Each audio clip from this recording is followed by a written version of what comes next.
looked lean from a distance, but his belt curled outward more than he would have liked. Corde's most strenuous sport these days was gentleman's softball.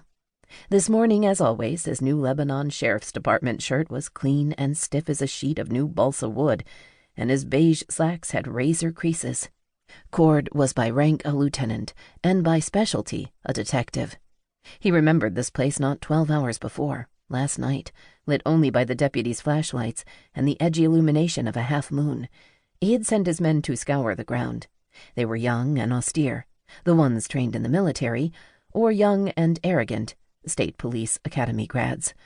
But they were all earnest. Although they were virtuosos at DUI arrests and joyridings and domestics, what the deputies knew about murder, they had learned mostly from pulp thrillers and TV. Just like they knew about guns from stubbly autumn fields, not from the state pistol range up in Higgins. Still, they had been ordered to search the crime scene, and they had, doggedly and with fervor. But not one of them had found the piece of paper toward which Bill Corde now struggled through thick brush.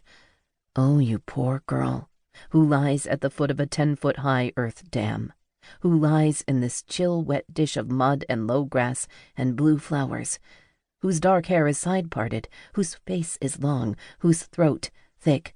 Her round lips curl prominently. Each ear holds 3 wire-thin gold rings.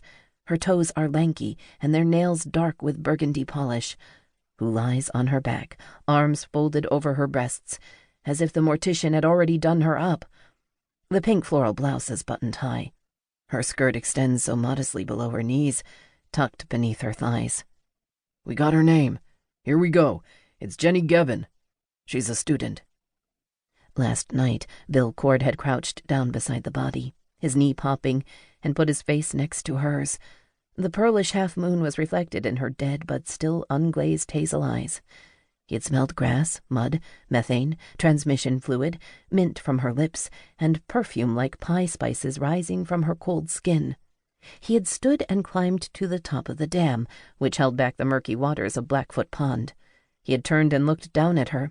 The moonlight was otherworldly, pale, special effects light. In it, Jenny Gevin seemed to move. Not living human movement, but shrinking and curling, as if she were melting into the mud. Corde had whispered a few words to her, or to whatever remained of her, then helped the men search the ground. Now, in the morning brilliance, he pushed his way through a final tangle of forsythia and stepped up to the rose bush. With his hand inside a small plastic bag, Corde pulled the paper from the russet thorns. Jim Slocum called, "A whole shebang?" Corde did not answer him. The boys from the department had not been careless last night.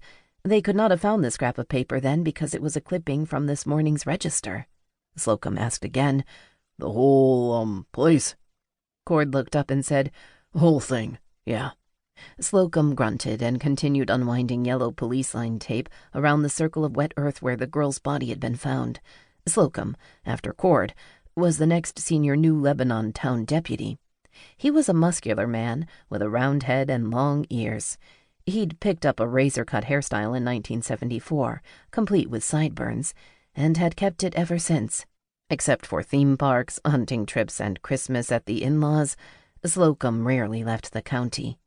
Today, he whistled a generic tune as he strung the tape. A small group of reporters stood by the road. Corde would give nothing away, but these were rural news hounds, and well-behaved. They looked all filled up with reporters' zeal, but they left the 2 officers pretty much alone, content to shoot snaps and study the crime scene. Corde figured they were sponging up atmosphere for tomorrow's articles, which would brim with adjectives and menace. Corde lowered the newspaper clipping, now wrapped in the plastic bag, and looked around him. From the dam, off to his right, the ground rose to a vast forest split by Route 302, a highway that led to the mall, then to a dozen other county roads, and to a half-dozen state highways, and to 2 expressways, and eventually to 49 other states and 2 foreign countries, where a fugitive killer might hide till the end of his days. Pacing, Corde looked over the forest, his lips pressed tightly together. He and Slocum had arrived 5 minutes before, at 8:30.